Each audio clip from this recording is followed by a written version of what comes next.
After the historic and unforgettable first weekend that was in the 2018 NCAA Tournament, the Sweet 16 has been set.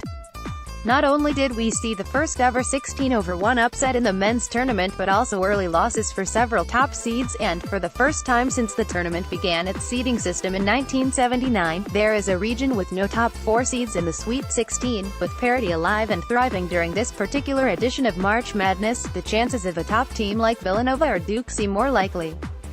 It's likely all perception skewed by recent results, perception that ignores the dominance shown by both teams amid of the chaos of the first weekend. But if it's going to be one of those years where nothing goes as planned, the teams that we already penciled in to be at the Final Four should be on high alert. So with a wide-open view of the remaining tournament action, we've assembled at least one reason to believe in each Sweet 16 team. We begin in the South, where no. 1 and number 4 didn't make it to the weekend, number 2 was on the wrong end of an all-time comeback, and no. 3 was on the wrong end of Sister Jean. South Regional Shai Gilgeous-Alexander is Kentucky's most valuable player. USATSI number 5 Kentucky welcome to Catlanta. The traveling caravan that is Big Blue Nation will take up residence in Atlanta this weekend, giving Kentucky some home cooking that only adds to the many advantages that seem to be working out for John Calipari and the Wildcats. The on-court reason to believe in Kentucky is Shai Gilgeous-Alexander. While Kevin Knox is the bigger star, Gilgeous-Alexander is the kind of player who can win NCAA tournament games with his ability to break down defenses with the ball in his hands and make big plays on defense with his length. No. 7 Nevada, a mid-major team, has never been mistaken for a bully, but the way Nevada has pulled out the chair from under both Texas and Cincinnati in its 2 wins has been absolutely devastating for the defeated and electric for the Wolfpack. Believe in Nevada because you don't want to be on the opposite side the next time they break a win probability chart. No.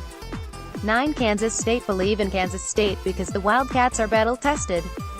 Bruce Weber's team was one of only 4 in the Big 12 to finish with a league record above .500, joining Kansas, West Virginia and Texas Tech, all of whom are still alive in this tournament. The profile was loaded with incredible wins, but it was solid, and there's no way a team that was 1 bucket from knocking off Kansas in Allen Fieldhouse is going to feel intimidated or out of place against Kentucky. No. 11 Loyola Chicago. Sister Jean's scouting reports and the vibes around Loyola are undefeated so far in the NCAA tournament. Even if you ignore the potentially storybook, made-for-a-movie scenarios at play here with the lovable underdog, Loyola has simply been the most clutch team in the NCAA tournament. The Ramblers have beaten the SEC regular season co-champions and the No. 3 seed in the ACC tournament by a combined 3 points, with 1 buzzer beater. West Regional Michigan's Jordan Poole buried Houston with a buzzer beater. USATSI No. 3 Michigan. Sometimes the toughest games in deep tournament runs happen prior to the Final Four, and I get the feeling that Jordan Poole's buzzer beater against Houston, and the absolute fistfight of a basketball game that preceded it, could be that game for the Wolverines. It's a tournament of small margins, and ending up on the right side of that Houston game is the kind of break that can spark something special in later rounds. No. 4 Gonzaga believe in Gonzaga because if Gonzaga was going to lose, it probably should have already been to UNC Greensboro. Freshman Zach Norville Jr. is having a breakout postseason, and while many of the familiar faces of last year's Final Four run are gone, the core of this program knows exactly how to handle these situations. No. 7 Texas. 8. 9 Florida State. You can't put this Florida State team away.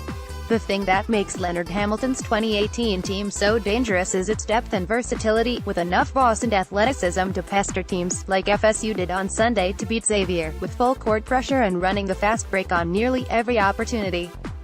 Xavier seemingly had the game won several times only to see the Seminoles march back, steal the lead and snag the No.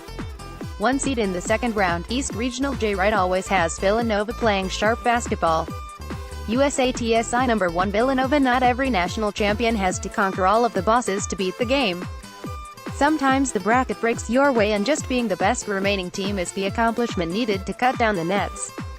As top seeds dropped left and right, there was Villanova steady as ever, putting the ball in the basket more efficiently than anyone else in the country. No.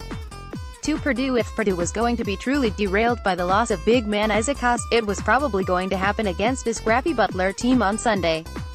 The fact the Boilermakers were able to respond and win should inspire confidence, along with the lights-out three-point shooting that will have to carry the way moving forward. No.